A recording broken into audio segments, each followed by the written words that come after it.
Appelée à statuer sur l'appel d'un jugement du tribunal de commerce de Lille, la Cour d'appel de Paris, par décision du 11 septembre 2024, est invitée à analyser la rupture de la relation commerciale établie entre la SARL Arel et la SAS Plastic Pack Packaging France, qui présente plusieurs particularités.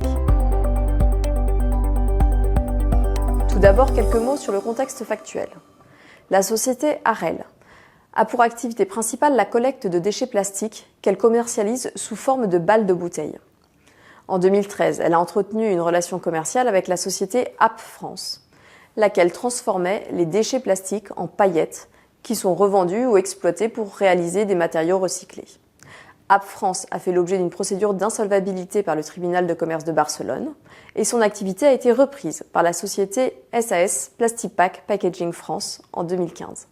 La relation commerciale entre les deux sociétés n'était pas encadrée par un contrat écrit, mais par une succession de bons de commande et de factures. Elle avait pour particularité d'être une relation commerciale croisée, c'est-à-dire que la société Arel était à la fois fournisseur de balles de bouteilles et acquéreur des résidus de déchets de la société Plastic Pack Packaging France.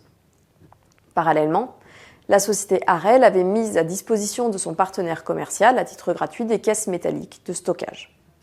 Suite à la dégradation de près de la moitié d'entre elles, la société Arel a émis des factures, lesquelles étaient contestées.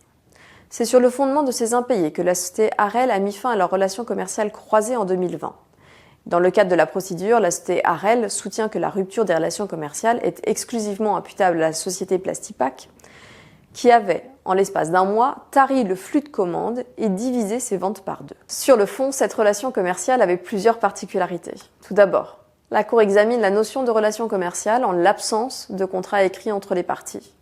La Cour rappelle que l'existence d'une relation n'est soumise à aucun formalisme, mais que la relation peut être caractérisée par une convention ou une succession d'accords poursuivant un objectif commun. Ensuite, la Cour examine la notion de relation établie, et notamment de sa durée, en présence d'une activité qui était initialement exercée par la société App, reprise par la société Plastipack. Sur ce point, la Cour rappelle que la poursuite de la relation par une personne distincte de celle qui l'a nouée initialement ne fait pas obstacle à sa stabilité en présence d'une transmission universelle de patrimoine et, à défaut, si des éléments démontrent que la commune intention des parties était de continuer la même relation. Mais en l'occurrence, en l'absence de preuve de la commune intention des parties de reprendre le partenariat établi avec la société App, qui ne peut résulter de la seule poursuite de la relation commerciale aux mêmes conditions et avec le même personnel, la Cour ne tiendra pas compte de la période 2013-2015 dans la durée de la relation commerciale établie. Une autre particularité de cette affaire est le fait que les parties entretenaient des relations commerciales croisées. La Cour les a dissociées pour retenir que la rupture brutale n'était caractérisée que par le tarissement des commandes de Plastipack, acquéreur, auprès de Arel, fournisseur. En effet, n'était pas établi le refus de vente par Plastipack à Arel des résidus de déchets. Enfin, tenant compte de la durée de la relation, de l'imprévisibilité totale de sa cessation et des caractéristiques du flux d'affaires en progression quasi constante, des possibilités de réorganisation acquises, mais la forte dépendance économique de plus de 50%, la Cour a fixé à 6 mois la durée du préavis raisonnable dont la société Arel aurait dû bénéficier, doublant ainsi la durée du préavis qui avait été arrêtée en première instance.